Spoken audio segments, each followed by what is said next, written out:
आज्ञा परिचय आज्ञा मो ना विश्वजित दास सृजनीर सह संस्थापक आज सृजन जो प्रकार प्रयास आज्ञा माने जोड़ा कि आमर प्रजुक्ति विज्ञान धारा केमी ओडियार सबुठी ना कला भाई कार्यक्रम करा जाय परबो तो आपन प्रयास थिला तो आज कार्यक्रम कौन थिला तेबे आजिर आमर विषय वस्तु थिला ओडिया भाषा संस्कृति एवं परंपरा पई प्रजुक्ति विद्यार अवदान कौन।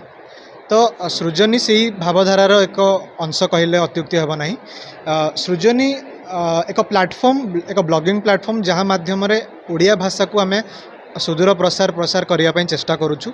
यह माध्यम इंटरनेट रे ओडिया भाषार जो अभावटी रही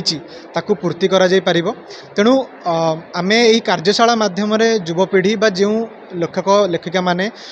इंटरनेट रे लिखिबारे एक्टिव अछंती तो सेमानंको आमे प्रोत्साहन करिया चेष्टा करुछु कि इंटरनेट प्लेटफॉर्म रे आसी लिखंतु। तबे सृजनी गोटे सही प्लेटफॉर्म जहाँकि से गोटे लिखापी इन्फ्रास्ट्रक्चर प्रोवाइड करे जोटी से सहजरे एवं सठिक भाव ओडिया रे निज लेखा लिखिपारे। एवं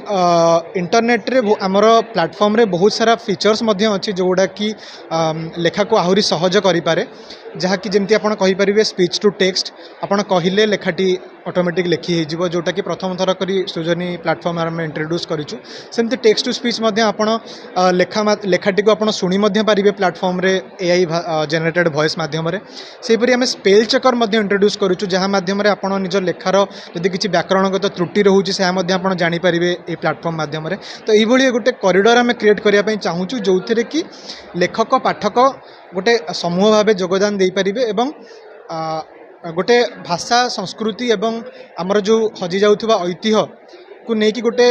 हब क्रिएट करी हबो जहाँ माध्यम अगणित पाठक जो मैंने इंटरनेट रे से सब संबंध में खोजुचंती बा पढ़िया पई चाहूचंती तांको पाखरे आमे पहुँची पारिबा। तेबे टेक्नोलोजी माध्यम किपरि भाषार ये अभावटी को आमे पूर्ण करि पारिबा सेही दिगरे सृजनी सब बेले कार्यरत। धन्यवाद। जो आलोचना करुले तो फेसबुक जदि उड़ीगला पाइबा कष्टकर आज्ञा जदि इंस्टाग्राम उड़ीगला पाइबा कष्टकर जदि व्हाट्सएप भी नहीं पाइबा कष्टकर किंतु आजिका दिन में समस्त कागज कलम अपेक्षा सब मोबाइल भितर लेखा पढ़ा कागज पत्र जहाँकि साहित्यिक कवि आरंभ कर समस्ते करुँच तो सारा जीवन आम डिजिटल माध्यम कि से लेखा को रखी हम देखो यहाँ गोटे एमती प्रश्न कि माने जदि गोटे समय लोक साइकिल चलाउले किंतु धीरे धीरे अपग्रेड हेले आज बाइक चलाउछन्ती कार चलाउछन्ती एवं गोटे समय जमती थिला कि उड़ीवा संभव नथिला किंतु आज गोटे समय लोक उड़ीकी डिफरेंट प्लेसेस को जाउछन्ती। तो सेही भली लैंग्वेज क्षेत्र में मध्य भाषा क्षेत्र में आमर जो प्रजुक्ति विद्या बा प्रौद्योगिकी विद्या धीरे धीरे सेमती अपग्रेड हवा दरकार। तेबे यही सब प्लेटफॉर्म से टेक्नोलोजी गोटे अंश आम कहीपर जहाँ द्वारा कि भाषा गोटे स्तर दे गति करुँच जमती गोटे मुझे एग्जांपल देली कि आम गोटे समय प्रस्तर जुगरे चित्र करिकी आम लेखा कम्युनिकेशन करूले किंतु आजिका समय आम आसिक गोटे स्तर में पहुँचले जो गोटे छोटिया कथाटे कहीदेले गोटे आमको गोटे बंच ऑफ लेखा मिल जाऊँ एआई जोटा को आम कहूचे। तो से भली सृजनी गोटे प्लेटफॉर्म से ही टेक्नोलोजी गोटे मार्ग आम कहीपर गोटे